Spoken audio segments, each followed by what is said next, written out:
Let's all go to the lobby. Let's all go to the lobby. Let's all go to the lobby to get ourselves a treat. Let's all go to the lobby.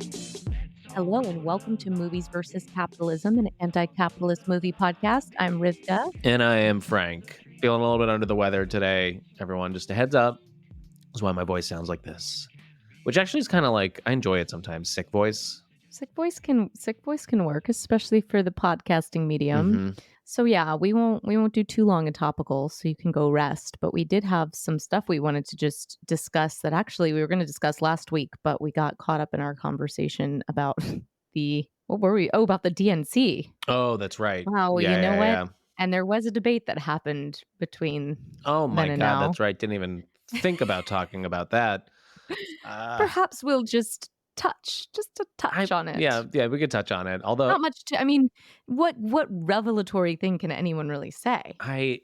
honestly, I'll just say what I said to my dad when I saw him over the weekend. And he was like, "Did you watch the debate?" And I said, "Absolutely fucking not. I'm not going to learn anything about these two candidates. This is all just a complete like performative clown show. Politics as arena sports. Like fuck that. It's what a useless exercise in political expression." 100%. I needed to watch. I don't have any other sports in my life, but I Okay. agree with you.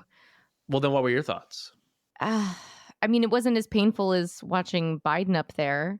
Oh, I sure. think she's a prosecutor, and it comes out. It was horrific to see him both of them spew lies to a certain extent, but especially him spew such hatred. It was really scary. Yeah, it was really scary, Yeah. like seeing him, seeing all that. And I guess the thing that I'm curious about, I wonder if you heard of this because you were at a family event, like for people who might be on the fence, who are like, and this, I'm not talking about anyone who's critical of the two-party system or Democrats, but I mean like people who are like, I don't know, Trump's been my guy. Mm-hmm. I'm curious if it had. So did your dad watch? Did it have any impact? Because that I was just like, I just don't even. Well, my dad hates Trump, so for him, he was like, "Oh man, she made such a fool out of him. He was such a baby. Like she baited him and got him every time." So he was coming from a place of like that was his experience. But I didn't talk to any of the Trump supporting members of my family about what their take was because honestly, I was You like, weren't stomping grapes and asking. No. I was eating mozzarella. That's what Frank was doing over the weekend. Yeah, I was at a grape stomping event with my family. No, I, if someone brings up politics, I'll talk about it. But otherwise, I'm headfirst into the mozzarella, just and some bread and some wine, and that's my experience. Got it. Mm-hmm. All right, then I guess that's all we really want to just touch on that because I feel like it's either you touch on it or you're just deep, and then Yeah. But we did want to talk about, we had one good piece of news that we really wanted to talk about. I feel like so rarely we have stories that we're like, this is cool, this is great. But a group called Production Assistants United has decided to organize one of the last non-union crew positions on entertainment sets, which are production assistants. So yeah, they've announced a union drive and they've partnered with the Hollywood branch of Laborers International Union of North America, LIUNA, which is the union that Production Assistants United is going to be organizing with. So this includes like set production assistants, office production assistants, art production assistants, regular old assistants, and production secretaries. Yeah, which for anyone who's ever been on a set, like it's a big deal because the PAs, as production assistants are often called, are doing so much labor. Really are the ones sort of like really just like doing all the tiny things of like, they're the ones you see running around. A set could not run without production assistants, like absolutely could not run without them. And they're often the ones who on a really shitty set might be treated really badly. Yeah. Ideally they're not, but like also I think the whole point of this is like regardless of like how nice everyone is, which given a work environment should be a nice place to be, if your compensation isn't there, you're essentially working for free or just like on-set interns, which is not what these positions should be well compensated. So that's some of what they're aiming to change, are these basic conditions like raising wages, like which are usually minimum wage, right? Yeah, usually minimum wage for production assistants. We touched on this a few weeks ago when we talked about how Robert Downey Jr. was getting paid like over $80 million for 2 Marvel movies coming up. Yeah, there was like Minimum wage not discussed in the debate at all. not at all. What a shocker. But yeah, there are production assistants that work 50, 60, 70 hours a week and are only getting paid minimum wage. And depending on what state that is, that could vary. And that's criminal at this point. So yeah, they're organizing to raise wages, to get health insurance, and to establish set turnaround times and create grievance procedures. Because, like as Rivka was saying, like PAs on a set, if you've never been on a film or TV set, they're basically just like they do everything. Like they're all like they can be set on any task. For the most part, they kind of are just like the glue that is bouncing around the production, keeping everything together, getting, it's like the crucial roles and very hard labor and usually entry level positions. So like, as Rivka was also saying, like, historically can be treated very poorly on a film set, just they're kind of like the lowest rung on the totem pole, so to speak. So this is awesome. And you can find Production Assistants United on Instagram. Maybe they're on Twitter as well, but they're at Production Assistants United. Yeah, this is super cool because it's one of the last non-union roles in Hollywood. And in addition to it being cool, because obviously these jobs and these workers need to have their wages raised and get healthcare, etc. It's also important because as I'm learning more and more about union power, it's like we just don't have, like, a lot of people are not actually in unions because the unions have been so broken down in our country. So the more unions created and formed and the more people that are part of them, the better for the working class. Absolutely. I would love to see this extend to assistants, not just on film sets, but all kind of assistants especially in a town like LA. Ooh, wow. Like the assistants that work at the studios, at the agencies, at the management companies, at the PR companies. Ooh, like those. That is such a good point. Did you ever watch BoJack Horseman? Mm-hmm. There's an amazing scene from like one of the later seasons where all of the Hollywood assistants, like the agency assistants, and all of them go on strike. And it's just like cut to 1 hour later, and like the city of LA is completely on fire. Like cars are crashing, like planes are crashing. The entire city is falling apart. Someone's like running across with like an agent's running across being like, where is my reservation? What time? What restaurant? I don't know. That is such a good point though, because the way that it plays into the whole system as well, it's like this idea of just an army of unemployed.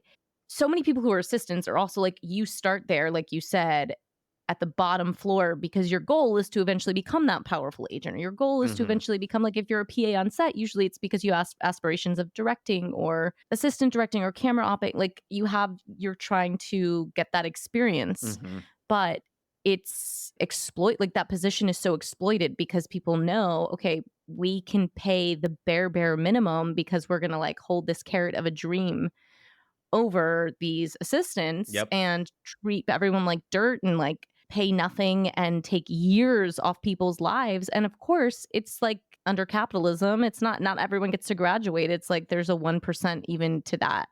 So fucking sucks. At least if there was a union and you had healthcare and you were earning an income during that time, you would not be suffering. You'd have something to show for it, and there would be more power and way less abuse. I mean, the stories of abuse in those conditions are absolutely crazy. Yeah.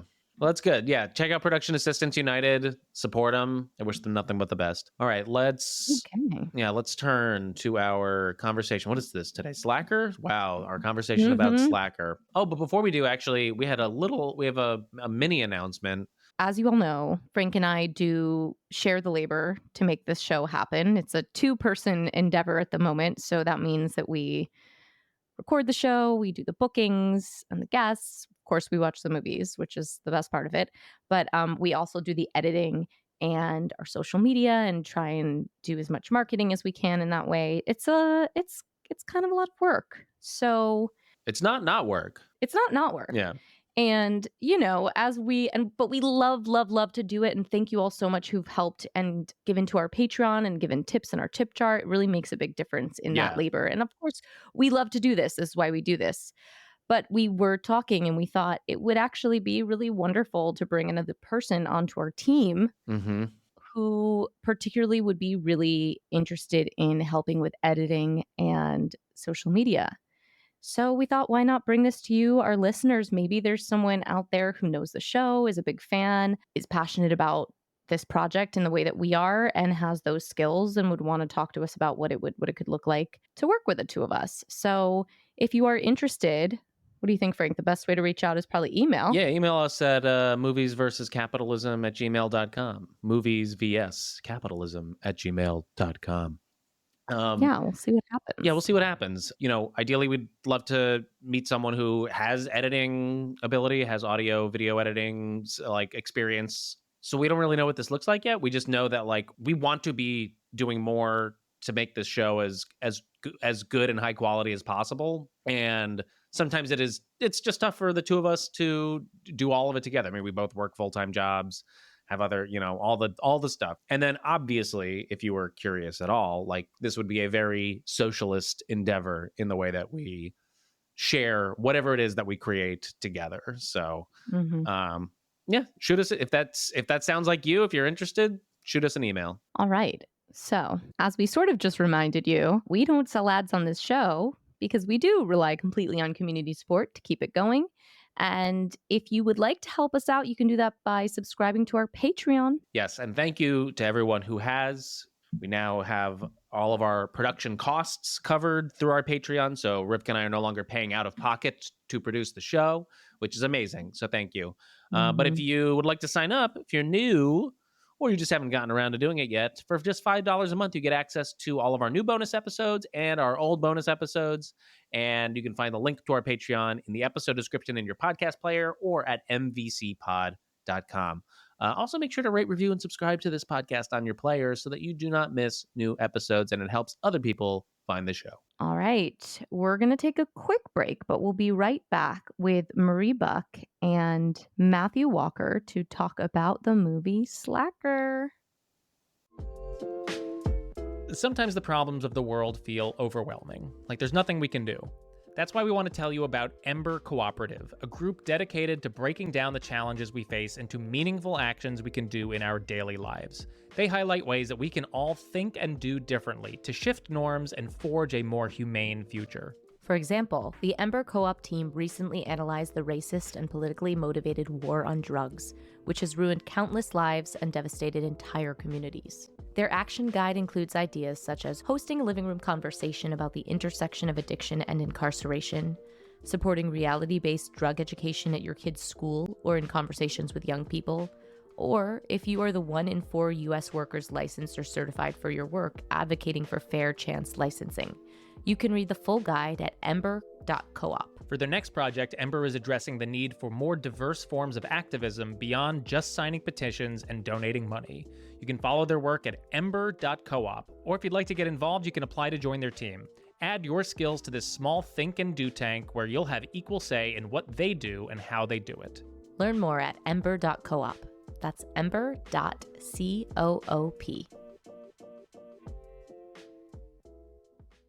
All right, today on the pod, we are joined by Marie Buck and Matthew Walker. Marie is the author of several collections of poetry, including Unsolved Mysteries, Roof Books 2020. She teaches writing at New York University as a member of United Auto Workers Local 7902 and is the managing editor of the scholarly journal Social Text. Matthew Walker is the executive director of Primary Information, a nonprofit publisher of artists' books and writings, and one half of Ex Official, an imprint and production house for music, occupying a liminal space between hard boundaries. He lives and works in Brooklyn, and together, Matt and Marie have co-authored Spoilers, Goliath Books 2024, a book about watching movies with people you love. And, spoiler, Marie is my partner, who those of you who listen to the pod, Tommy's sister. So welcome, Matt and Marie, to Movies versus Capitalism. Thanks so much for having us. I recently had the pleasure of hearing you read some of your book, Spoilers, together, which was awesome. And I already knew I wanted you both on the pod because I love your minds and the way you think about these things. But it's such anyone who's interested in poetry and just books about explorations of watching films, you'll People can just like Google this and find a way to buy it, correct?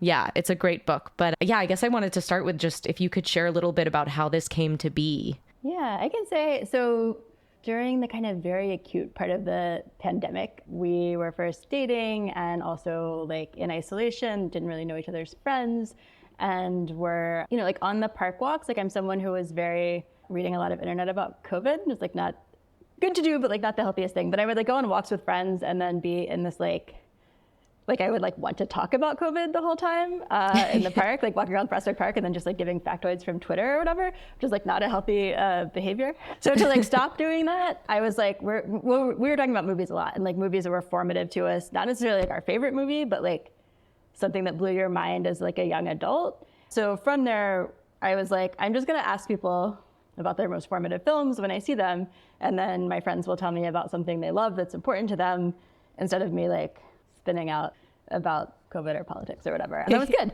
And I had a lot of nice conversations with people and like got to know, I don't know, some like old friends in a slightly different way, because it's nice to ask people to like talk about their youth. And kind of like, as we were writing about it, was a way for us to kind of, as we contextualize like our own experiences of watching movies throughout our own histories, was a way to kind of like give each other relatively new acquaintances, like details of our own past and like ways that like art has impacted our past. And so yeah, it was kind of a way to excavate our own biographies for each other, like especially whenever we were existing in a very limited bubble in which we didn't have like the backdrop of sociality to kind of like reflect our like larger personalities. Yeah, we met in like June 2020, so like it was a long time before we like a COVID romance. Indeed. Yeah.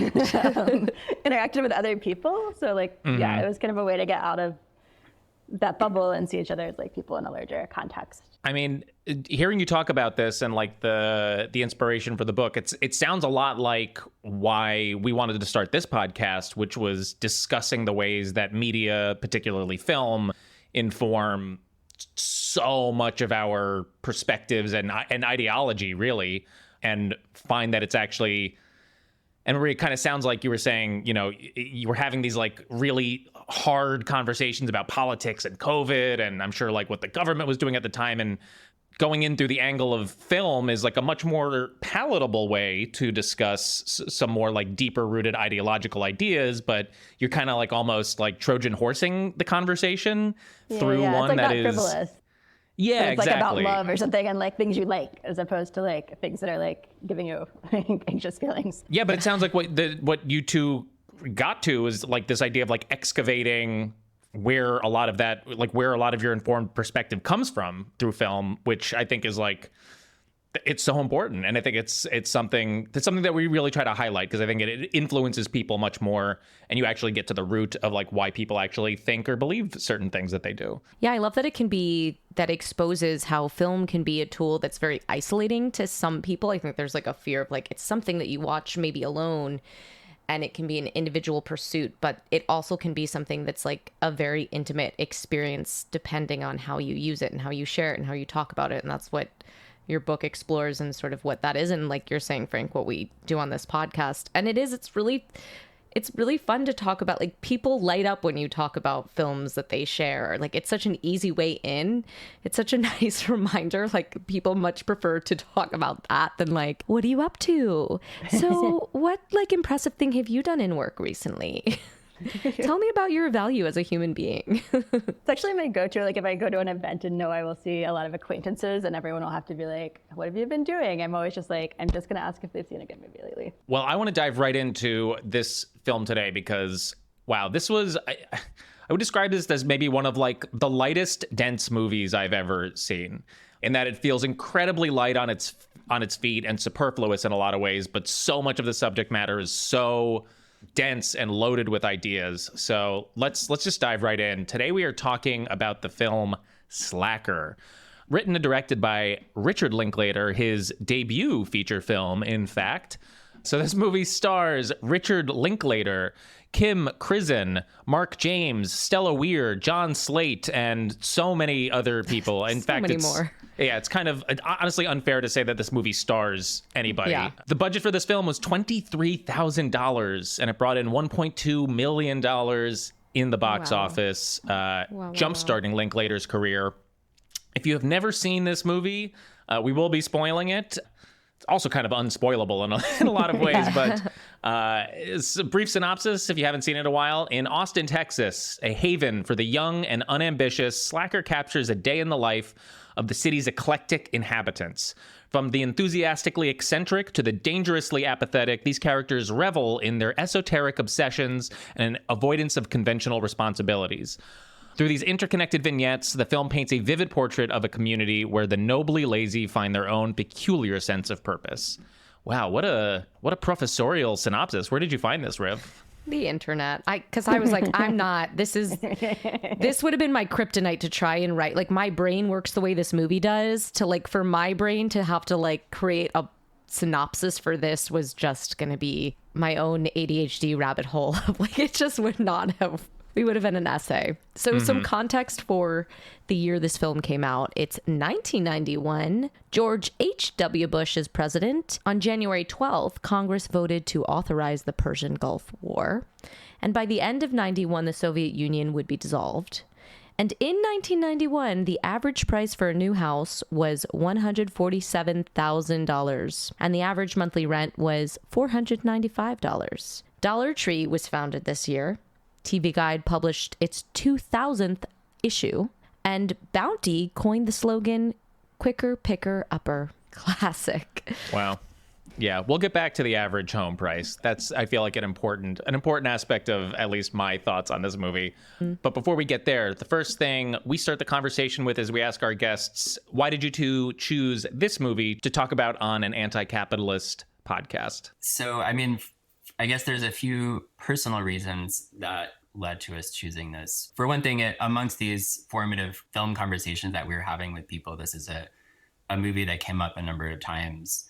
And Linklater's Waking Life was also something that was really important for Marie and I in our mid-teenage years. And myself, being from Dallas, Texas, I saw this movie early in high school. At the time had a growing interest in alternative countercultural art, and community was feeling particularly stifled by the sort of suburban Dallas town where I was. And so seeing Slacker was a incredibly illuminating and almost fantastical realization that this kind of culture existed 3 hours south of me, and Austin became this kind of beacon that my friends and I wanted to visit every chance that we could once we were of driving age. Yeah, so Marie and I had spent a lot of time talking about this movie and had rewatched it earlier in the pandemic, which was my first rewatch since probably the early 2000s, and was struck by how different it felt watching it then. And then we're struck again by how different it felt watching it even just a few years later as we prepared for the podcast. Yeah, and I would say I kind of associate Linklater and Waking Life, and I hadn't watched Slacker actually until several years back, but I associate it with alt culture, sort of anti-establishment vibes, things that I generally like or whatever. And then we watched it once, and I was like, well, it's actually really dark. And then we watched it again and kind of did a little more Googling when we were watching it a few weeks ago. And I was we were both just oh my God, all of these references are really dark. And I'm kind of intrigued by the I feel generationally, my default way of thinking about these things or something would be that there's a leftish, anti-capitalist, progressive thing that is maybe small and countercultural, and that you're trying to expand it and make it bigger. Or we've had a Bernie moment where suddenly that was becoming not alt, which was the most exciting thing I've seen in my life or whatever, where these things just get bigger and bigger and stop being a small kind of vegan potluck subculture type vibe. So that's my own political orientation. But then I was okay, what was the sort of version of what is alt culture in the 90s, and what was I attracted to about that idea? But the movie, all the kind of theories, not all, but almost all the theories that people have end up being kind of about some form of very antisocial violence. There's the things that people are actually putting in the container of what their theory is or what their worldview is are really just not they're dystopian. The ideas are dystopian, but there's something about the movie and the Slacker culture and kind of vibing with people, that there's like space for all of these kind of quirky people. There's like a real sort of like fuck the man, fuck the establishment that does feel like a kernel of something progressive, but that here is like almost entirely, I guess, like riding on defeats of the 60s or something. And it's just like, we can't picture anything except for just like really antisocial vibe, but we know there's like something. Like I'm thinking of like the kind of different people theorizing things have like interest in like things like spree shootings or like stuff that they're referring to. And you're like, how is that? Yeah. And like all the conspiracy theories, the stuff about like killing people, and you're like, wait, what? And also, why wasn't this like more disturbing in the moment? So it also feels a little like Heathers or something, where you're like, this is really dark. Yeah. But yeah, I mean, as Frank was saying earlier, it's like it's like feels light. It has this light feeling that, and it's obviously very funny as well. And there's almost like a sense of humor and like glee that a lot of these discussions of like horrific violence these characters are taking, which I feel like and kind of represents to some extent, it's related to irony and apathy more than like an actual desire for violence. It's like not taking it seriously or something. It's like a metaphorical or something. Yeah, it's so interesting because this was my first time seeing it, but I felt like I had a lot of pre-existing ideas based on just like the space it takes culturally and what it would like. I'm like, I really expected it to be, and I think based on a lot of the things maybe that Linklater has said, I thought it was going to be this celebration of the slacker, which I think there's things that he said in interviews that it's not necessarily about a lazy point of view, even though that synopsis said that, but like that it's not about a laziness, that there's a fight against something, like there's a fight against sort of this lingering energy that people are, I felt like a desire, a need, but I think I agree with you, like I didn't expect it to not be fulfilled so much, but I found it hopeful. Like I felt like it was, in my viewing of it this time, it was like a snapshot of almost like people reaching in the dark for the same thing. And I think that's just this style which I loved, just like this meditative poetic style of moving from story to story. I love it because it's like I've never seen, and I know this film in particular affected so many films that came since, but I don't know any that I can name have, some have done them successfully, but not quite exactly like this. There's something like so unique to this film about how they just captured that flow of what it feels like to move through a day, move through life and have like 20 epiphanies, and that you're changing so much, like your point of view on the world is changing so often just by like the slightest moments or interactions or like sound conversations you catch on the street of people. And I think that's just so profound that like we are affecting each other in all of these tiny ways all the time, and affecting each other not only in our like emotional state but our like political state as well. So I loved how it captured that. But by the end, I was like, I just want someone to come in and like hand these people the Communist Manifesto or something. Like they need something to hang on to. It felt like a lot of like leaves lingering, or like it felt really like where the film ends with throwing like a beer can into a river, or, you know, just throwing things out into water because you just have this energy you don't know what to do with. And in some ways, I thought that was the most political part of it, was like, oh, we need somewhere to direct this kind of energy. Yeah, I'm totally resonating with everything that's being said. It was also my first time watching this movie. And I am a big fan of Linklater's, and I was surprised that I was like, God damn, I've never seen Slacker.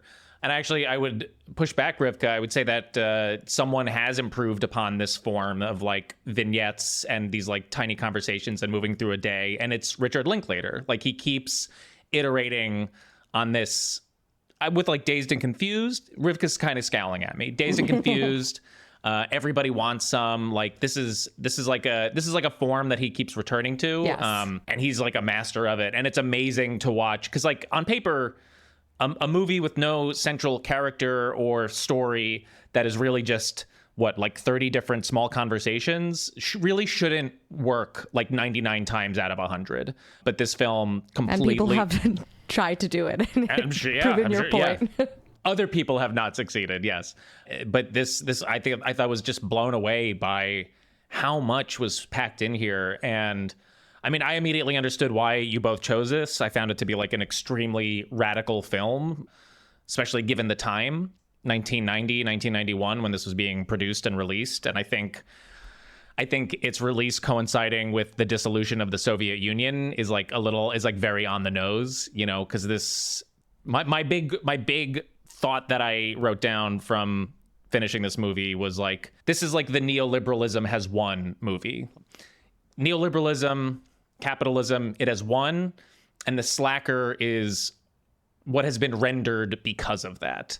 So it's not actually, like we're saying, he's not saying that these people are slackers because they're lazy or because they're like, they don't want to work or whatever. It's like, no, this is what this system has rendered in the youth of this moment. So like when you like very much feels like a snapshot of the time. And yeah, I was just like really impressed. I was also like, damn, okay, Linklater, like definitely some more radical politics than I would have anticipated or would have like really read from some of his later movies. I mean, he also made, you know, School of Rock. So I truly do. And when I love School of Rock, I should say. I have to clarify, my scowl was only over Boyhood, which is like a different conversation completely. Yeah, totally different. That's gonna end up like being categorized in like his we shoot a movie over time. He's doing Merrily We Roll Along now, and he's like shooting it over the course of decades. I love how he plays with style. That one I just had that one politically does not check out for me, I will say. Sure. I haven't seen Boyhood since it first came out, but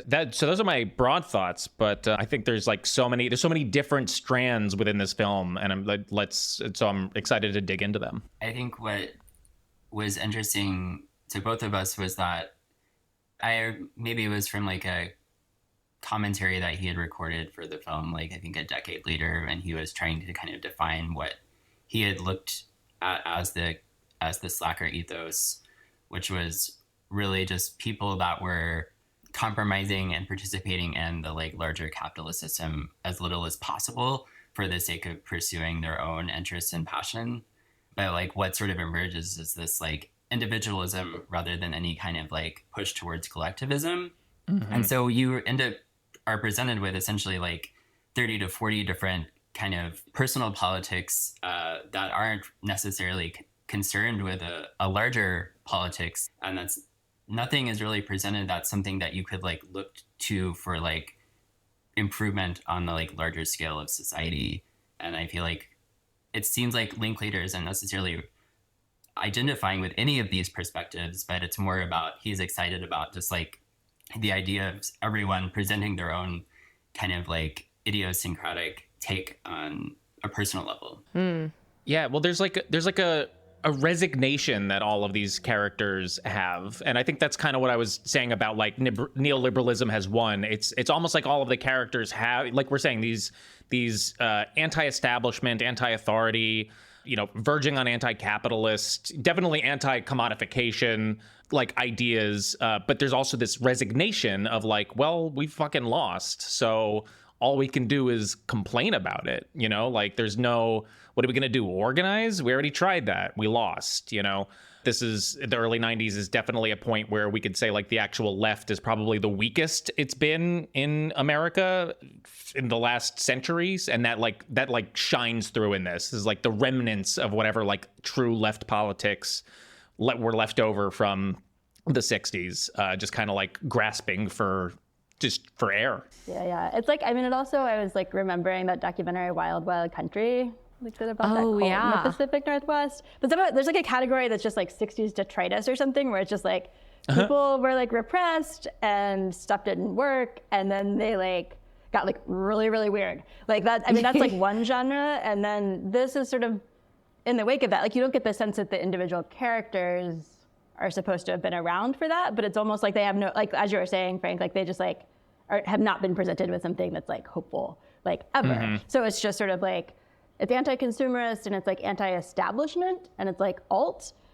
but like really invested in conspiracy theories and really, I mean, not the movie itself, I don't think, actually. I think it's just like trying to like register or like crystallize, or it's like giving you a picture of that. But like the characters are like, I mean, some of the stuff I was like, oh wait, they're referring to like a spree shooting or whatever, like really dark stuff. Yeah, I thought that was something that felt really interesting to watch now, because like a lot of, you know, all of the characters in this movie pre-internet, essentially, like the idea of like where conspiracy theories would come from at that moment is something that is like going to happen for people that have this like intellectual curiosity, that they're having to seek out information that's like outside of the mainstream. So they're going to the library, or they're going to fanzines, or they bump into that really random guy on the street and get a whole tale. I was like, I'd love to bump into that guy. Right. And so like there are these like strange conspiracy theories, which can take dark and twisted turns,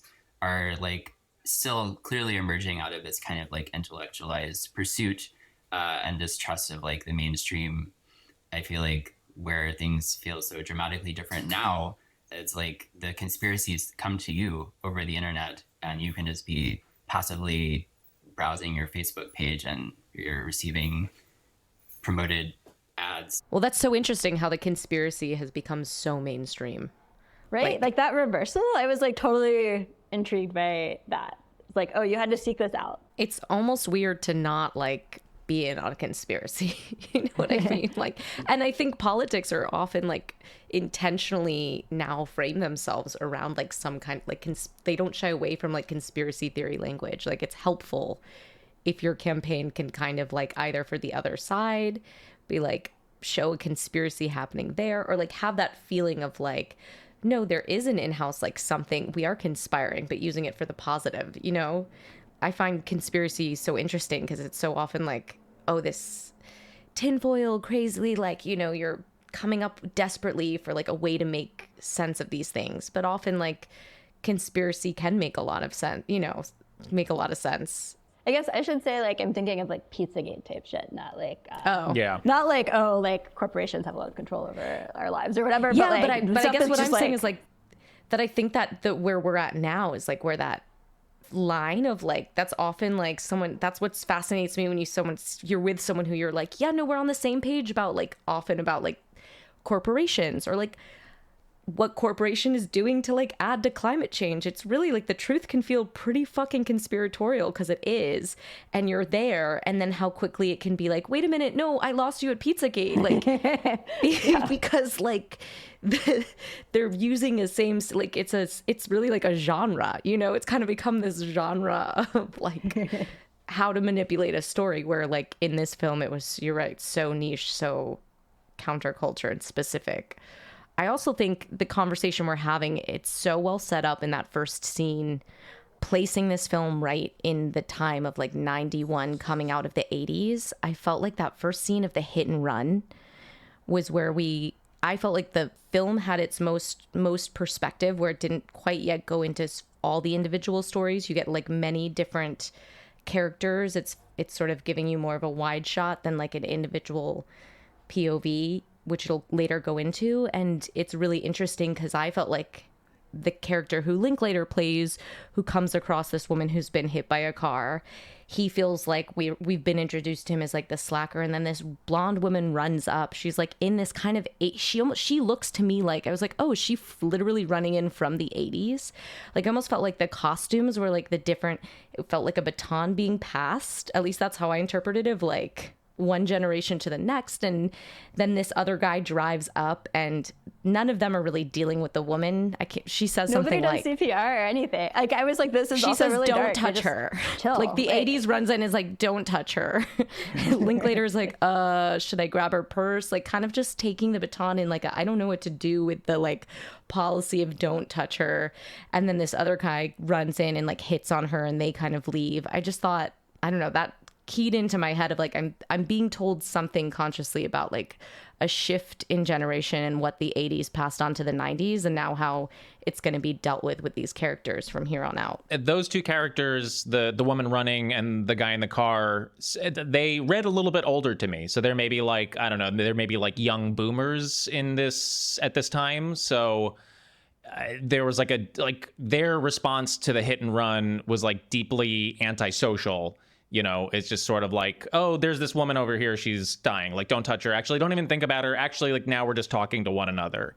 Yeah, I just thought that was a smart way to, like, set us up and then zoom in. The thing that jumped out to me at the beginning was, like, that first opening monologue. And I think, like, the other theme that's explored in this movie that's kind of like the other side of conspiracy theories is this this idea of like alternate realities and transcending consciousness, and it's discussed in the opening monologue, and then later with the woman talking about like the new physics, but she has like a black eye, and it's like, which is like intimating that, you know, she's dealing with some sort of domestic abuse of some kind.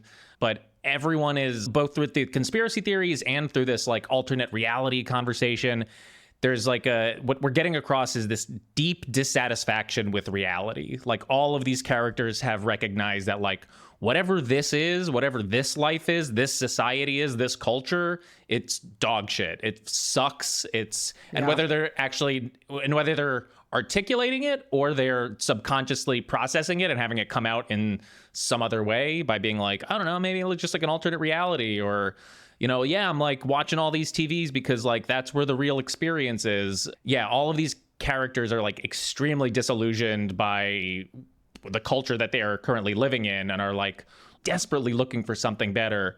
I mean, I also wrote down, this might be like the most Gen X movie ever made. And I think like I'm probably not the first person to say that. But it just felt just like so from the Gen X stereotype, you know, like this recognition and understanding that there's just been full-scale commodification of the human experience, and like the idea of like not selling out coming about in this time in like the late 80s and 90s, and just also how like the austerity politics of Reagan and now we're moving into Clinton just has resulted in just such acute isolation and alienation, and that's what all of these characters are dealing with in one way or another. This is maybe also bleak, and I've been like chewing on this for like, I don't know, just like why is it so dark? Why did I like remember, after the first watch, I didn't remember the scene where somebody like kills his mom. I remembered like somebody being like, here's Madonna's pap smear, because it's like funny and whimsical and like cute. And I was like, why did I process the movie that way? But I think like the really utopian moment is that moment at sort of at the end. And, you know, they've been kind of like basically passing a baton. So you're kind of like following the camera like from one person to another, and it's sort of like a baton type structure. But then at the end, you follow all these friends who like leave the city of Austin and go up to some, I think it's like a well-known, natural, beautiful place, the name of which I'm forgetting. But like they go up there and there's just like really upbeat music all of a sudden. And you're just like, oh, like, I think his answer is like, if everything's like really fucking bleak and you don't know what to do, like chill with your friends for a little bit or whatever, like chill with your friends until like something comes to you that is like better. And that's also the only scene where they actually leave Austin. They're like, they've driven into nature and they're like at this cliff. But they still litter. They do litter. You know, there is this disregard, this like very like, you know, like degaff attitude that kind of runs through the movie. Even in that moment, which felt like the most aspirational, there's still kind of like I don't know, they throw the camera off of the cliff at the end. Like, that's the final shot of the movie, is just like everything you just watched, all of this, like it isn't even important. Which is so interesting because it reminds me of Mad Men, the scene that I always remember. I don't know if you saw Mad Men, but remember when they're like, if you have, they're picnicking. And then at the end of the picnic, they just get up and like in their lovely 50s, like just throw everything off that's how they clear the picnic. They just throw everything off the picnic blanket and go on their merry way. And you're just like, oh my God, like nobody cared about like littering. And even though this is a different time, a different generation, was like, it has the same vibe. It's like still like, oh, it's just done with a different energy, but you're like, that's the same thing. I was just thinking more about what Frank was saying regarding like this idea of like all these younger people expressing disillusionment. And I was also thinking about how actually the darkest and most disturbing character for me in the film was actually like one of the oldest characters, the older anarchist, who like seems like light and quirky, but he like is actually referencing a lot of incredibly disturbing things. I mean, he talks about how one of the proudest days in Texas history was this horrific clock tower shooting, which was essentially the first like major large scale mass shooting in U.S. history. Whoa. And he's like really regretting that he wasn't able to be there that day. And he's like talking about how he has plans to blow up the Capitol building. And he is like lionizing this like disturbed anarchist from that assassinated William McKinley in the early 20th century. And it's like, is this sort of like what happens if you like hang on to this, like, is this like the representation of the slacker that's hung on to all of this for his whole life and just like maintain that and then he says in his like monologue to this like would-be robber that he's given up on the human race. And he has like a lie about having been part of the like anti-fascist Abraham Lincoln Brigade. It's like a really weird, you're like, oh, the anarchist is gonna like be a palatable character, is gonna give us something, and then Linklater's just like, absolutely not, this is gonna be the darkest part of the movie, and you're like, wait, what is I mean, it's sort of just jarring or something. But I do feel like the fact that he is like the oldest character, or maybe the character right before the end is one of the oldest characters, but that seems to be pointed in a way also. Yeah, that's really interesting. I loved his line of, belief used to be put into action in those days, and sort of like, lamenting this, I guess, time. And I actually didn't even read it.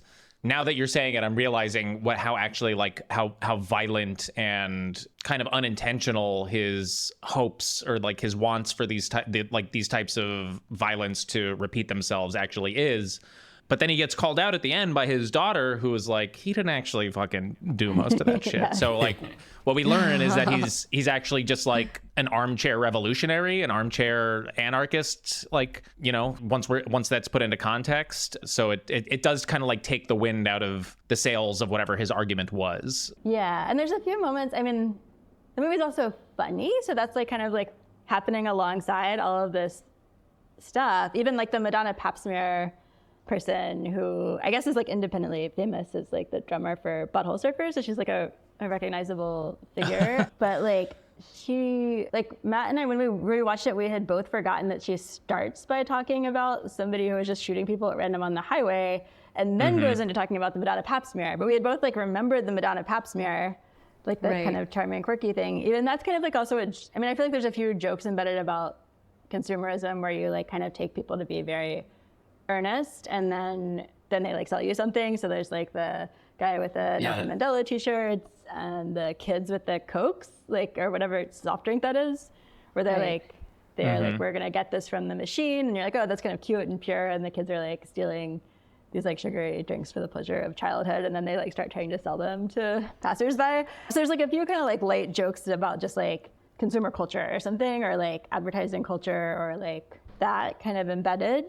And the Pap smear bit is one of those, because you're like, oh, she's the biggest Madonna fan, and then she's actually trying to like hawk this Pap smear with the pubic hair in it. But it's also like all like kind of like black market capitalism. It's reselling things that have been stolen. They've stolen the Cokes out of the Coke machine and stolen the Pap smear out of the lab. I loved that moment with the kids and the Cokes. I thought that was one of the clearest ideas in the movie, which is like you're saying, Marie, it's you see these kids like, and doing it as a group, like one of them holds the button, the other one runs and kicks, the next one holds the button, the next one runs and kicks, and you're like, oh, look at this little ragtag group of and I believe there's like a little girl in there too, so you're like, look at this ragtag group of kids, like they're just like doing childhood and having a great time. And then immediately they're like, nope, we're monetizing our fun, like we are fully bought into this commodity culture. And if you're not hustling, if you're not grinding, what are you even doing with your childhood if you're not trying to like make money off of, I don't know, just like the joy of stealing shit from a vending machine? And then the Coke actually, or like one of them, I think we follow someone who ends up with one of those Cokes, and then that person ends up, like the scene where this woman gives, I think maybe some change and a Coke and the Coke, this like houseless person, like I think that's the Coke from that. And then her boyfriend like gives her a bunch of shit for having engaged the houseless person. So like that, it's also like kind of the site of this like other like dark conversation. So the Coke just passes from like childhood thing to like actually it's just commercial to actually someone's just like yelling at her for giving it to someone. That, like the young libertarian guy who's like, we're conditioned to see that suffering is bad. Like the worst. He was the worst. He's the worst. And then she goes into the like runs into the JFK guy who's actually kind of, I like the JFK guy. Yeah. I love that response if someone's like, "Oh, what have you been up to?" "Oh, you know me, keeping up on my JFK assassination theories." Like, I'm gonna steal that. And that's actually a relatively wholesome conspiracy theory. Like, he's actually not saying anything particularly dark. He's just like really Right. enthusiastic.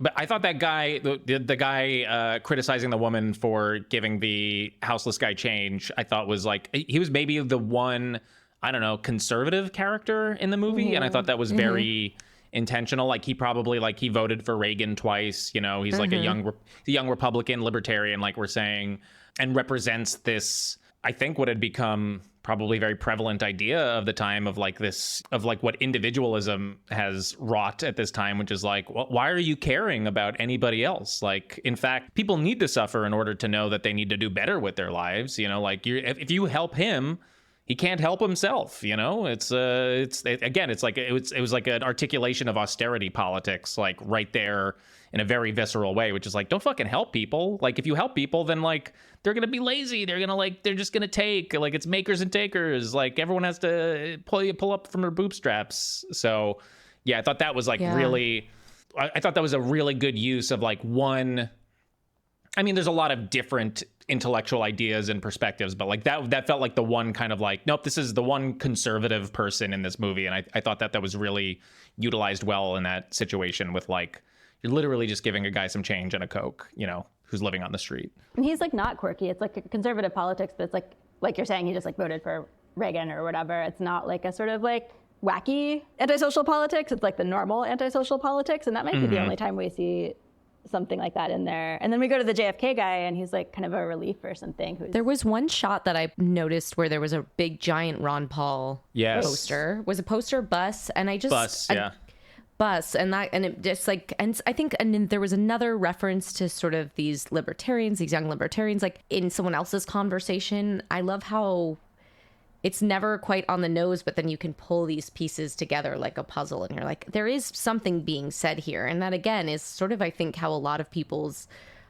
ideologies are formed. Like, it's, you have certain radicalizing moments, but I do think like so much of our gathering of these spaces happens just by like little pieces that you wouldn't even consider like, this is creating how I see the world politically. But like, it is, you'll see a sign and then someone will say something in a conversation, and it's just, I think that's fascinating about human beings. And then maybe you have, a big radicalizing moment, but often it's like, I've seen that messaging like 10 times in different media sources, and now you're saying it, and now here we are, and I'm repeating something, and I've sort of formed this perspective. But I think often people have formed a perspective subconsciously, just in the way that, I guess, in the way that opening monologue is sort of talking about, of like, I had this dream, was it reality? Maybe I should go back to the bus station. There's also, like, jumping off from that young Republican, there's also like a lot of men condescending to women in this movie, which I picked up on.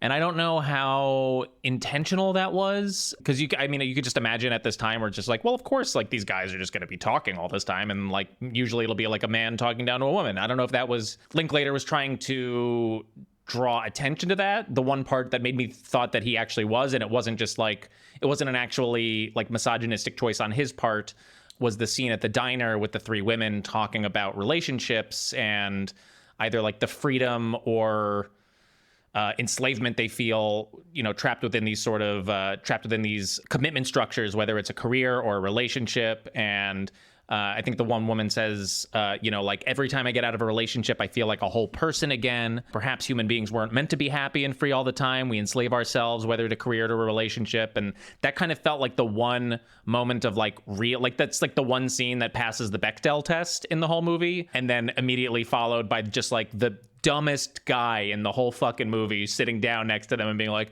hey, what's up? Do you guys want to go to like my buddy's concert? Like, whatever. Like, so that was the moment where I was like, oh, okay, I think he's saying something about how, I don't know, like how immature and childish men of this time had become. I don't really have much more of a coherent thought other than like, you know, they had all this time to over intellectualize, and, you know, this is probably the time where like youth started to feel longer than it had previously in previous generations, you know, like, so almost like this prolonged immaturity that was kind of like maybe very prevalent at this time. And I think probably has gotten even more acute as time has gone along. But like that was something that really jumped out to me. And that guy goes on to say that girls were from hell. Yes. Yeah. Yep. Right. Yep. He kind of like unleashes like increasing levels of like vitriolic kind of things. Although the woman's like into it, which I kind of appreciate as like a whatever. It's not doing like good representation politics. It's just like, yeah, people like to hang out. And she like just got out of a relationship and she's like, sure. So there's something kind of pleasing about, I mean, one thing that I just like really love about the movie that maybe we like haven't talked about yet is just like, it's just like really interested in the quotidian. It's like interested in people's day-to-day interactions. It's kind of got a like, it's a scripted movie, but it's got like a cinema verite kind of like vibe to it. And a lot of these people like were just kind of characters around Austin. And like that, something about that feels like so wonderful and celebratory. Like that's like one of the glimmers of like hopefulness or something, is just the like investment in like capturing people like daily life or something. And that like, it's so bleak, but I'm just like, I guess trying to like parse out the part that feels like hopeful in it, which is like hard. It's like really slippery. It's like hard to identify or something, because it is so bleak and so about its embeddedness in the neoliberal moment. Yeah, I think there's like an aspiration, and it's wanting us to like acknowledge like it is aspirational to want to just be at your own pace. Like every scene feels like it goes at its own pace, and life can follow that pace. And everyone is, regardless of what they're doing, like deeply interested in, and invested in what they're doing. And it doesn't really matter if we are. And I think that is part of that ethos, and certainly part of that slacker culture that's like, that I think is being celebrated. Like I do think there's this celebration there that actually like the camera probably acknowledges more than anything else, and is part of that hypnotic way that the film flows. So even if you're like, wait, what did you say? Each person is just so into, so like you can feel the summer air when you're watching it. You know what I mean? And I felt myself yearning for like that. It feels like a very foreign landscape to me, because we feel so far from that time and place where there was no phones, no internet, all of that. But then on top of it, I'm like, I will never experience that place in that way, where even like time period pieces that are in New York don't feel as distant. There's just something that is like, feels like it was remarkably probably true for such a short period of time. And it's like an Eden that only these particular people in this particular space experienced. And it's amazing that it's captured so truthfully. And there's kind of like space for everybody. Like even when they're spouting just like awful things, like there's space for all these really quirky characters who like, I mean, it is like the slacker thing is real. They're like, they mostly seem, or like you don't know what their jobs are, but there's an idea that like, people are not like working 9 to 5s most of the time, because you're just seeing them do other things, or they're like telling each other that they're like in between stuff or whatever. But nobody, actually, not true. There are some characters, but like for the most part, they don't seem to be like wanting for money. Interestingly, like it's not about how they like don't have enough money. Right, like they're in that house, and the dude walks in. He's like, "Can I have this room?" They're like, "Yeah." I was like, "Wow, that seems great." And then like even like some people are like different varieties of kind of like not being functional. There's that like woman in the diner who's, I forget what she says. It's something really dark. Like kind of, I mean, she's like very clearly like mentally like distressed and unwell. She keeps saying like, you cannot sexually traumatize women. I would know. I'm a doctor. And she just kind of like repeating it like a mantra over and over again. But like it does sort of, I mean, I guess it doesn't represent you like her whole life, but I like that the like film has space for like, it has space for a lot of people or something. Like even when their ideologies are not coherent or good, it's like has space for non-normativity, I guess, in a way that like, that also feels like political to me. And for the most part, when people are giving their monologues, their people around them are kind of passively, cheerfully accepting it and listening to it, whether they want to be hearing it or not. And I mean, there's really only a few. I mean, I feel like the only like true pushback that's given in the film is whenever the awful libertarian guy is like lecturing the woman about giving the Coke and change to the unhoused person, and she like really is like pushes back and is like, everyone just thinks you're an asshole, and I don't really need to hear what you have to say anymore. But other than that, people are, even like whenever the like kid on the street is accosted by the man with the latched onto by the man with the NASA alien cabal conspiracies, he like kind of like entertains him and listens to what he has to say until he gets to his house. Yeah, that's such a great point. Maybe that's the other part that feels so like I was longing for that kind of, it's a kindness in a way. And it's also like a, don't get me wrong, I love a boundary. I love where we've come with this language. I think it's very important. But it's like very like boundaryless in a way that I also happen to love. But it just feels kind. And like, yeah, this notion of there's space when you've taken on this like slacker ideology and you're like, there's nothing more important than just... It's like a presence, I guess, than just being present and like, oh, this guy has something to say, so I'm going to listen.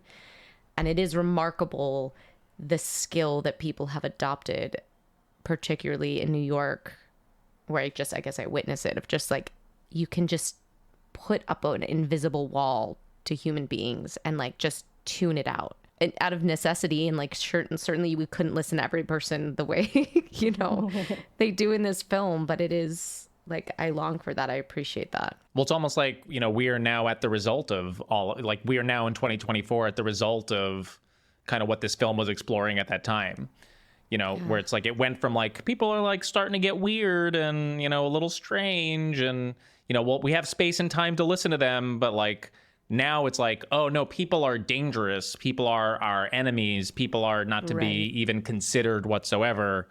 Yeah. Like putting up that wall, and not be like the othering of the othering of every other person. And, I don't know. And the most dangerous people in this movie, like the robber being like flipped, like, okay, come with me. I'll like, I think that it's such a small thing, but the ability to like see underneath it of like, you're not of harm to me. Even the guy who was like very violent in language when he's driving the car and he's saying all those horrible things into his speaker, but then that car comes up next to him and they're just very joyfully like, we'll videotape you. Yeah, it was like the cracks are starting to show, like the seams are starting to come apart, but we actually haven't experienced 9/11 or we haven't experienced Columbine like the widespread violence that's starting to creep up in American culture. Although that guy does kill his mom. That's pretty violent. Yeah. No, it's like it's we're starting to see it. It's like it's like it's bubbling up around the edges. It feels like there's like, like the guy killing his mom, like the conspiracy theorists, the guy with the car in the car talking about like the weapons program. It's like this is the beginning of like this is what this sort of toxic, overly commodified neoliberal culture is starting, like the alienation is becoming so severe that people are starting to look for answers that are outside of the norms, or look to either like violence as a solution of some kind of sort of like wiping the slate clean, like let's get rid of all of this culture now because it's not working and it's leaving us feeling awful, but like we don't actually have the tools or the language to know how to like build something positive or constructive in its place. So some of the characters are turning to violence. And then 94, you have Natural Born Killers, which like, it's interesting how quickly it revs up if you're looking at it in that, where that's just like the whole, it feels like, no, we're oversaturated in violence. There's so much happening, And there's something that, I certainly don't want to like make the suggestion that there wasn't like violence in American culture before this period. Like obviously there was. Yes. But this kind of like stylized like mass this particular variety of stylized mass violence seems like it was in a moment where it could still be kind of a metaphor, because I think if you made that movie now, we would think about like actual spree shootings and these we wouldn't actually like only think about the pap smear bit. We'd be like, oh my God, that's horrific, somebody on a highway like just shooting, which is the other thing that the sort of pap smear peddler like talks about. Like that would like, I don't know, I feel like pop out to us as like something that we think of in earnest as horrific. But it feels like there was a moment, and have you guys seen Heathers? Yes, not a while, but yeah. Yeah, like that's one where I'm always like, you can never really go back to that. It's like Winona Ryder and Christian Slater, like, yeah, and they are killing people are killing their classmates and blowing up a school, and like, but it's like also played really light. It's like a comedy, and obviously it doesn't age particularly well, but it seems like there was something when these things didn't feel real to people. So it could be something that, because it's in art, it's just a metaphor for like what would be the most, like the biggest thing you could do to say fuck the establishment or fuck the government or fuck the like powers that be or whatever. How do you like just totally detach from life? Like this kind of like idea of like a alt world, anti the man kind of like individuality that just like pushes back on like some world that's supposed to be kind of coherent, like, which also we don't maybe have now, but like the idea that like somebody could just like, that this could be expressed as like, I just want to fucking kill everybody. Like, that's obviously like awful. But like the fact that at this moment people were making art where that seemed to just be like a jokey, ironic thing in some ways is kind of naive and sweet or something, or it's like a sign that things actually like, to be able to have the luxury of not taking that seriously and just be like, oh, they're like all teenagers, seems like so foreign. I mean, the kind of endpoint of that sort of approach shows up in Waking Life, which has a sort of similar structure of just like letting people give their monologue for 5 minutes. And in that movie, Alex Jones, a pre-fame Alex Jones, is driving around in a car with loudspeakers very similar to the guy at the end of Slacker.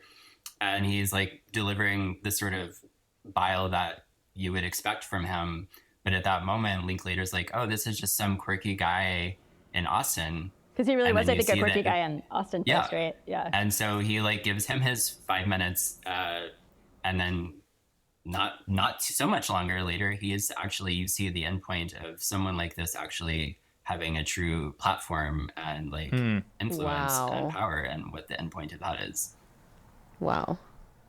Yeah, there's like a lot of like, there's like the seeds of edgelord culture in this movie, you know, like the person who does the Madonna monologue, like you're saying, just comes back from like recounting this like very violent shooting spree on the highway with glee, and there's like almost like this relishing and kind of like, oh man, like this shit is so gnarly, like you know, we are feeling so little in this society that like, oh man, she says it was so beautiful.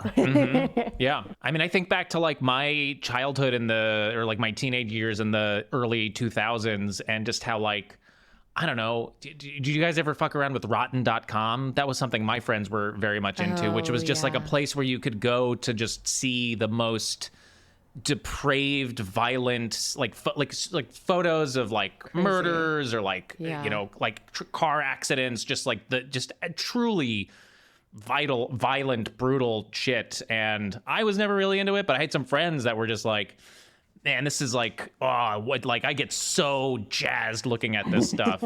Yeah, that's what suburban New Jersey will do to you. Yeah, but that's like the trajectory. I mean, that totally a 90s kind of irony that just can't exist anymore. And I'm glad that we're more earnest, and it feels like there's actually more hope, and there's more like kind of like a sense of political projects that you could viably like latch onto. It feels like there's like not that in this movie, but yeah, that kind of just like weird ironized attachment. And you had like, what was the thing that you noticed about the t-shirts? I mean, I only know this from listening to the Linklater's commentary, but there's at some point like a character in like the diner or the coffee shop is wearing a shirt that like has like hands like gouging out someone's eyes, and it says at the bottom like how to kill someone. And apparently Linklater in real life had this like very popular series of t-shirts that each one was like a different way to like kill someone, but it was like it was found to be humorous, and like there's so it was like an ironic idea to like wear these like horrific murderous shirts. Wow. Yeah, I feel like I don't even know what the deep dive would be. Like, there's a bigger account to be had of like what happened through the 90s and early 2000s that has made that seem so foreign. But I am intrigued. There's something that's intriguing to me about this movie having it alongside these little like glimmers of like hopeful, bright stuff that we were talking about. And maybe it's that this movie too is like so the TV generation, right? And Linklater talks about how moving this baton passing style is also meant to feel like changing the channel. Like it was the first generation who could like, now we swipe, but that was the first time it was like, oh, I'm being given this feeling of like, I have a choice. I have agency because I get to change the channel. And we forget like, but we don't get to make what's on the channel per se. Or there's pirate radio and they allude to like a pirate or local TV station. But I think it's like the beginnings of like that sort of dialectic between what's agency and what's like slavery in media, and like who controls what, and the question is just being asked. And maybe that's part of that sort of like, there's a freedom of speech, there's a freedom to put anything out there and express yourself and wear these violent t-shirts and be ironic. And then we like know where that moves. I guess that's probably why I thought about, even though I really hated Natural Born Killers, but like they almost like take that scene where the guy in this one with all the TVs and like the conversation about media, and like I felt like the thesis there was like, we've been oversaturated and all this violence, like screens everywhere, and you know. I mean, that part is so interesting too, because he has the anecdote about how he's in real life had come across someone who had just been stabbed, and everything about it felt unreal because he wasn't viewing it over a screen. Mm-hmm. And so like the color of the blood looked wrong, and he couldn't adjust the hue, and he couldn't like press pause or put it in slow motion. And it's like the idea of like all these like violence beings, you're accustomed to viewing it in this mediated environment, so that's like where it feels real. And I guess that's also part of where you can start to put a distance between yourself and these horrific acts and find irony and humor in them. And he's also admitting to how detached he is from his own lived experience, in that he, you know, because he brings up that anecdote because he also says like, I wasn't able to pause, I wasn't able to rewind, I wasn't able to zoom in, I wasn't able to change the hue. So there's this idea of like, you know, the televised medium, like the televised image is something that I can control and manipulate, whereas, you know, this boring thing called life that I have, this fucking sucks. You know, like I can't do anything with this thing. Like what am I going to do? Rely on my memory? Am I supposed to just like be present and then just like recall times of my life as if I had experienced them? Like that's so boring.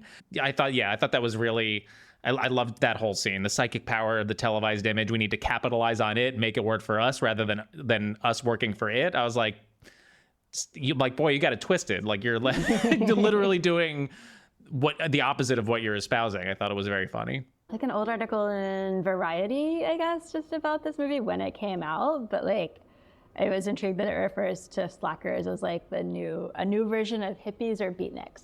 It was like how people interpreted this like type or something in the moment, which I was also intrigued by.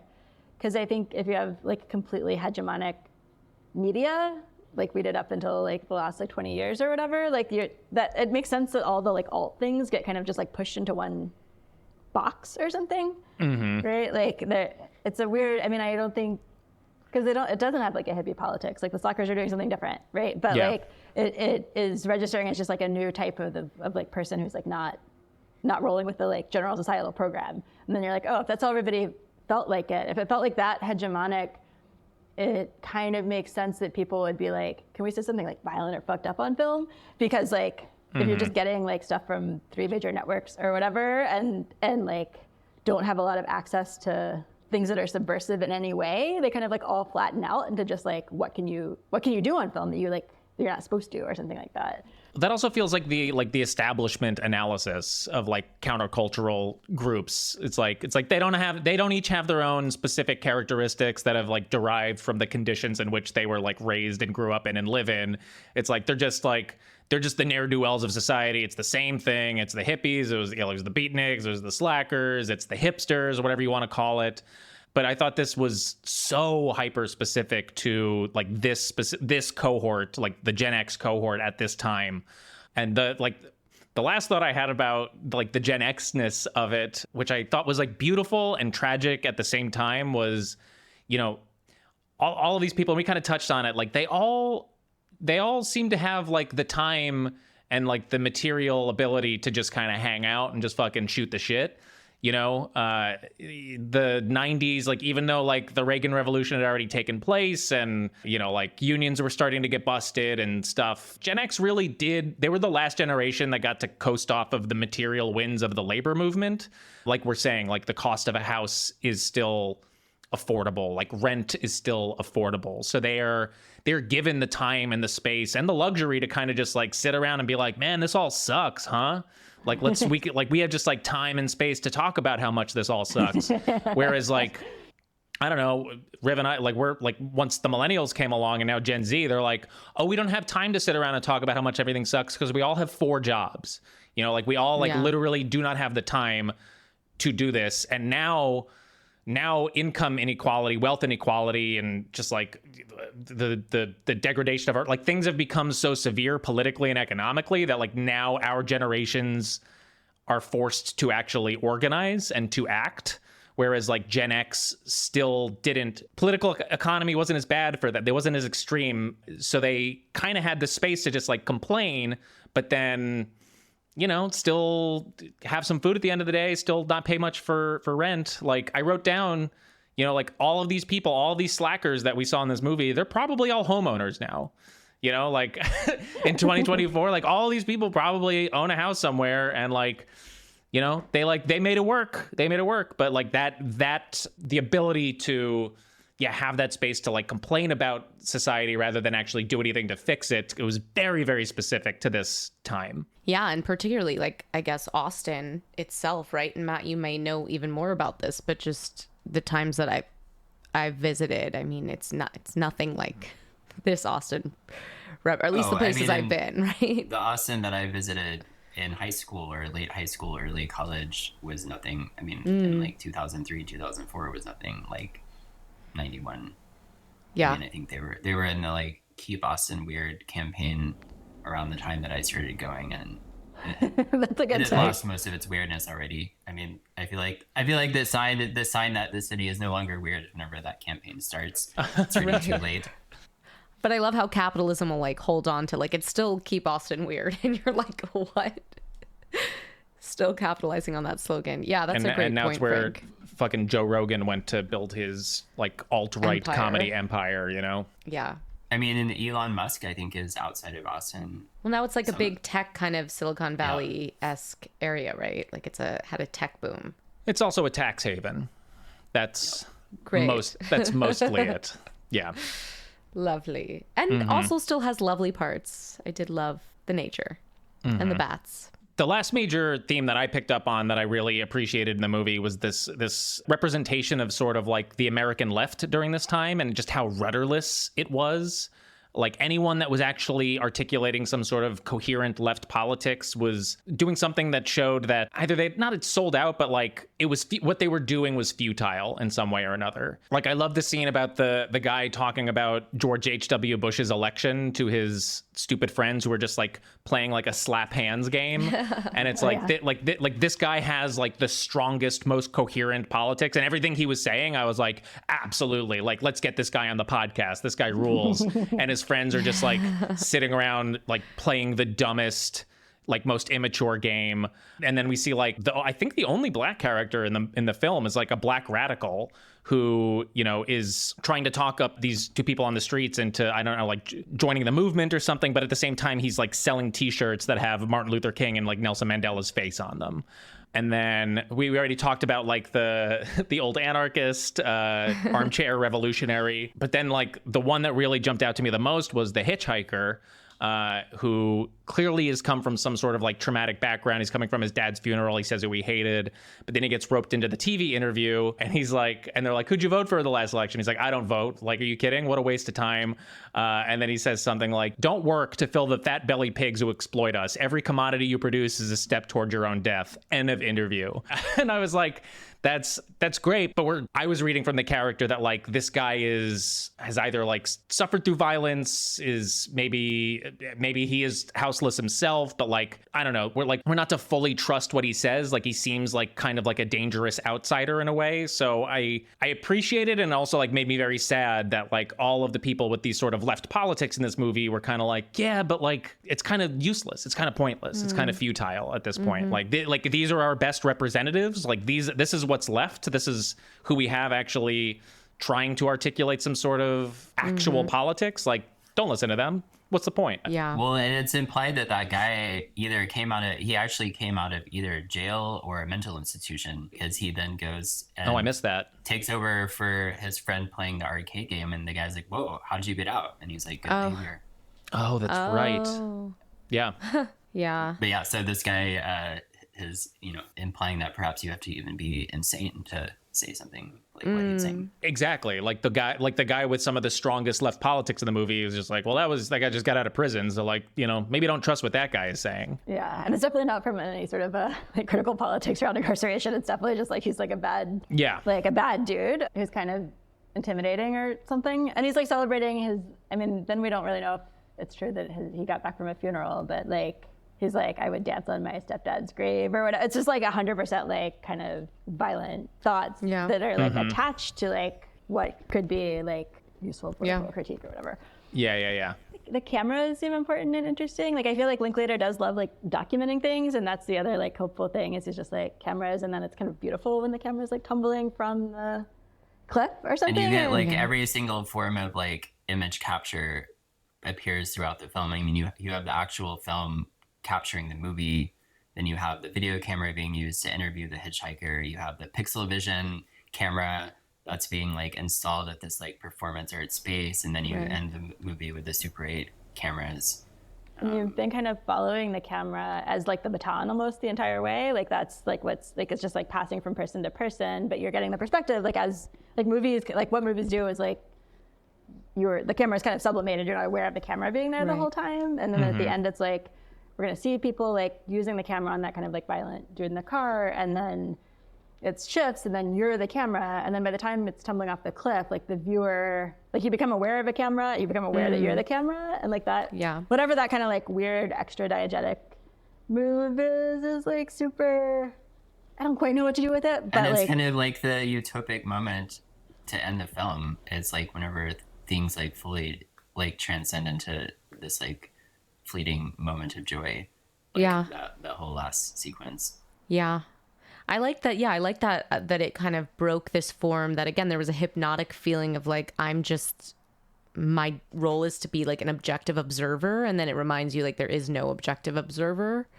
There is a point of view kind of always, which I think that's kind of what I took away from it, of like who's holding the camera. And it's, I guess, to this point of like, what is it saying politically, you know, is like kind of going to be, to me, I was like, it's really going to be up to who's watching it in this. I don't know that they own necessarily a political perspective. Like that is very much this cinema verite idea of like, I'm capturing this idea here. And so it's why we can have this conversation now. It would have been so different before, where most films have, but I didn't feel so much of like the filmmaker intentionally felt it was like the filmmaker's like, I wanted to feel like you are behind this lens, and then to be reminded when you pass the baton to like another filmmaker in another character as filmmaker. Yeah, it's very slippery, like Rorschach testy or something, or like you get something different every time you look at it.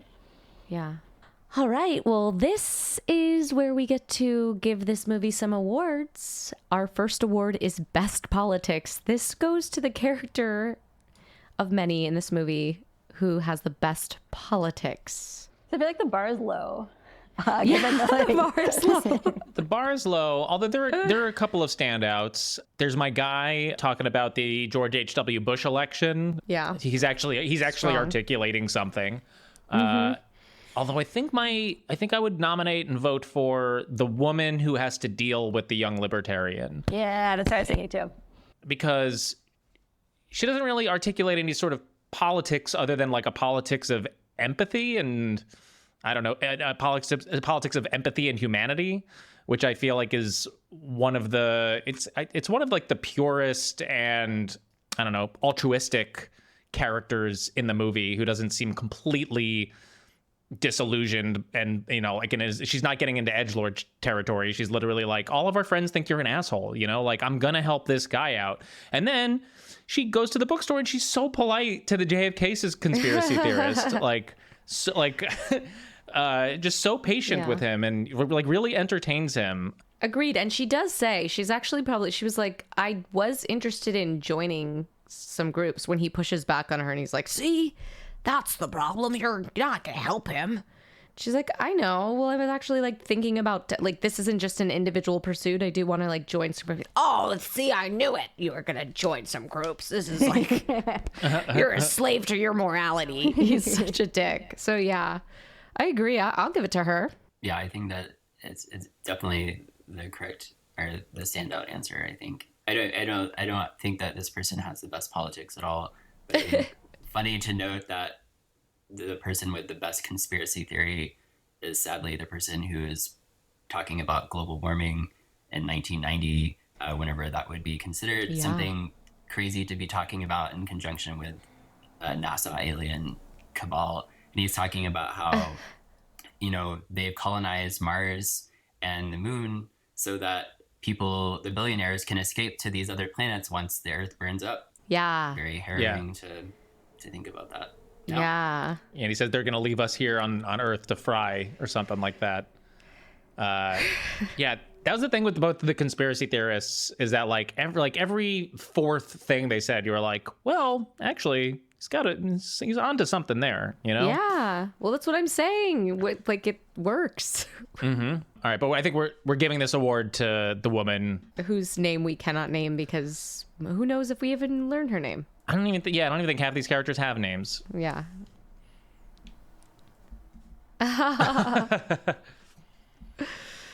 All right, our next award is Worst Politics. This goes to the character with the worst politics in the movie. It's going to go in a lot of different directions. Could go. I'll just name it. It's got to be her foil, not the frickin' asshole who berates her is going to be up there. So we'll put asshole. Like stiff competition between that guy, because that's like a common point. Like that guy's a nemesis or whatever, or a menace, because he's like a real person who exists and has a lot of power in real life or whatever, or like numbers. And then there's like the guy, the older, like supposedly anarchist guy. It starts out with this like thing about the Abraham Lincoln Brigade, which would have been like fighting fascists in Spain. And like he has like a real story that seems like a moment of like hopefulness in the movie or something. And then that just gets, his daughter's like, he's lying. And then he's also like, I'm really into like spree shootings. And so like, but has it mixed with all these like signifiers for like an actual left politics. And that kind of like, I guess I just figured this out as we're in the course of us talking.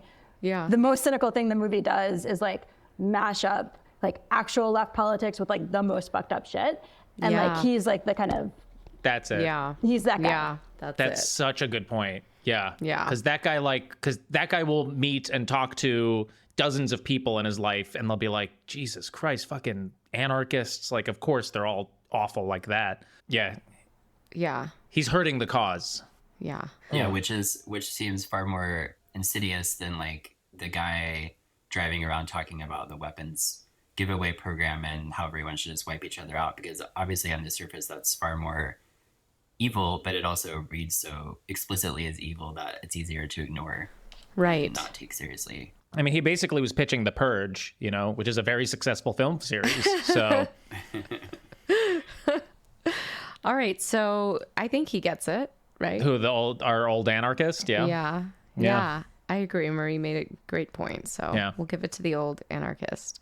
All right, this one should be fun, though. This is Best Supporting Character or Spinoff. This goes to the supporting character, or rather any of these characters that this movie should actually be about, or who you want to see more than one scene about. I mean, this is certainly not related to his politics, but I mean, my favorite character is the JFK conspiracy theorist, just because of his earnestness and his just like overwhelming fount of knowledge that he has about it.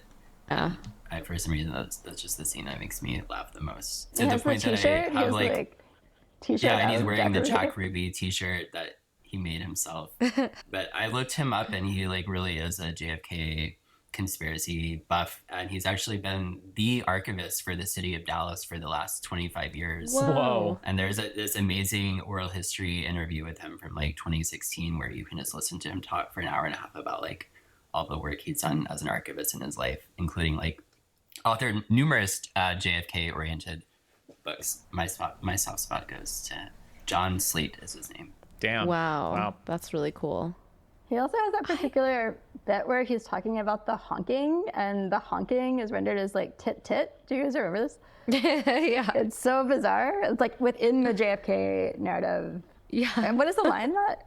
Oh, he's talking about how like there was like supposedly whenever Lee Harvey Oswald was at his house, this like police officer drove up in front of his house and like honked the horn, and it was supposed to be like the signifier that it's time for him to go and post up in the book depository. Also, if it's not clear, as a Dallasite, I also had a JFK conspiracy phase in middle school, so that's also why I have a soft spot. Nice.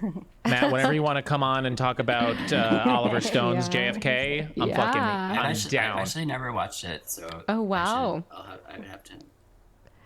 But I love Yeah. honking as tit tit. Like no one's ever been like like no one's ever been like tit tit. It's like the only like Apparently, in like many different like JFK oriented literatures, this like specific scene is always, the honk is always onomatopoeias as tit tit. Interesting. I would probably give it to the Madonna Pap smear lady. I just thought she was dynamic enough to get a leading role, you know? Passes my casting couch over here. Definitely is the concur. character that like jumps off of the screen, I think, if you're on a first watch, you know. Yeah. Just so fun, like incredible delivery. Yeah. Oh, actually, her and actually, no, I changed my mind. It's the shooey howdy shucks lady with the cards. She's always like, shooey howdy shucks. right, yeah. And she gives She's a the little, like- cards. That actually was my favorite. And the menstrual cycle. I loved that. Yeah, that was the woman talking about the new physics who had the black eye. Yeah, so there's like Yes. much more going on underneath A the lot surface happening, there. yeah. Yeah. Who actually turns out, I realized, to be the sound engineer for the whole film. Oh. A lot of the like crew is like showing up as as throughout the movie. I believe that. Yeah. Yeah. My vote would be for the very first character that were introduced to in the film, which is Linklater, right? Doing the first Yeah. monologue to the cabbie. Yeah, I was just as soon as 1 minute into that monologue, I was like, I am keyed the fuck in on this movie, and I just loved his delivery. I loved his delivery so much. I was laughing so hard. I loved how introspective. I love how introspective he was, and how like he seemed to be the one character. Even though he was talking about alternate realities, he seemed to be like the most mindful character in that he was actually like looking at his thoughts and like where they might be coming from and processing them in like a real way. Whereas most of these characters, I feel like, are very much like avoiding a lot of things.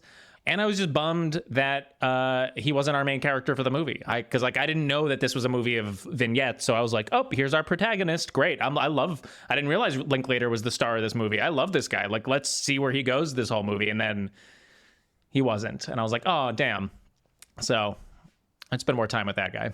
Yeah. All right. Well, we really did it. I think we got through. We might have touched on almost every scene in this movie, which I'm very surprised by. Thank you both so much for suggesting it. I'm so glad I finally got to watch it. So before we let you go, the last thing we like to discuss with our guests is, how we strive to practice our values in this, 2024 neoliberal hellscape that we all live in. Our anti-capitalist values or our leftist values, whatever that means for you. So is there one thing that you both do, and it could be together, separate, but whether it's an organization you work with or a practice that you engage in where you feel like you actually get the chance to, practice your values in what has become a deeply unethical and immoral system? I mean, for me, I feel very lucky to have a job in which the organization is very much focused on upholding and putting forth values that are deeply meaningful to me. I work for this nonprofit artist book publisher called Primary Information that's like builds upon this history of the medium of artist books, which started in the 60s, which was artists looking to sort of take control of their artwork outside of the gallery and institutional system, and seeing the book form as a way that they could mass produce for little money artwork that could then be distributed to people around the world at, again, very little cost, rather than creating these like rarefied art objects that could only be affordable to the wealthy. And then, of course, a lot of these books went out of print and then become these very expensive collector's items on the secondary market, only available to the wealthy again. And so a big part of our mission is to create facsimile editions of these books that feel still very much important to contemporary conversations and put them out again, circulating at very affordable prices. We price everything like either at or below cost. So a true nonprofit in the best case scenario, we're breaking even, but probably losing money from sales of every book. But a lot of the work that we publish is the kind of history of artist books is very much intertwined with the history of arts activism in the second half of the 20th century. So a lot of the work that we're putting out is by people from marginalized communities and practices, and a lot of activist collectives like the Art Workers Coalition and the Guerrilla Art Action Group and Godzilla Asian American Arts Network. So yeah, I feel very fortunate to be able to like work in presenting and upholding the work of a lot of artists whose values are very meaningful. And we also, see artists and art workers as individuals that have the power to try to like push for cultural change, even if it's on a very small scale level. And so we try to think about that in the way that we structure the organization itself. So like compensation for artists and our employees and being like very transparent and equitable about that is like central. So we all are paid the same exact hourly rate because we value all of our time equally, and everyone gets insurance no matter how many hours they work. And we also like work with this activist nonprofit called Wage, Working Artists in the Greater Economy, which is focused on like setting minimum like wage values that artists should be paid with respect to like the budget size of the organization paying them. So I guess. Wow, that is so cool. I'm also a grant writer, so I tend to sound like a grant whenever I talk about. Well, that was great. No, that's amazing. So great to learn. What's the name of the organization again? Primary Information. Okay. That's amazing. And we'll make sure to link to Primary Information's website. You have a website, I assume. Yes. We've all got a website. It's 2024. We'll make sure to link to that in the episode description so our audience can find the work that you're doing. That's awesome. Amazing. Yeah. Marie, follow up that. I can't quite do that, but one of my jobs is at New York University as an adjunct instructor, and we are unionized with the United Auto Workers. And so I'm a steward for my department, which just means that I try to connect like individual people that I know in the department to larger structures, if like to file grievances and to do that kind of like more technical side of stuff. So yeah, I would recommend people, if you care about equity or anything in the workplace, either join your union or become active in your union or start a union if you don't already have one. Awesome. Well, thank you both so much for joining us. This was such a great conversation. And thank you for having us. We want to have you back. It's awesome. Yeah, thank you both. Yeah. Thank you so much for having us. Yeah. And giving me my first podcast experience. Congrats. Thank you all so much for listening. Make sure to follow us on Instagram and TikTok. And if you want to support the show and get access to our Patreon episode, the link is in the episode description in your podcast player or at mvcpod.com. For next week, we'll be watching the 1991 fantasy Peter Pan adult spin-off directed by Steven Spielberg, starring Robin Williams, one of my favorite movies of all time, Hook. Thanks, everyone. Bye.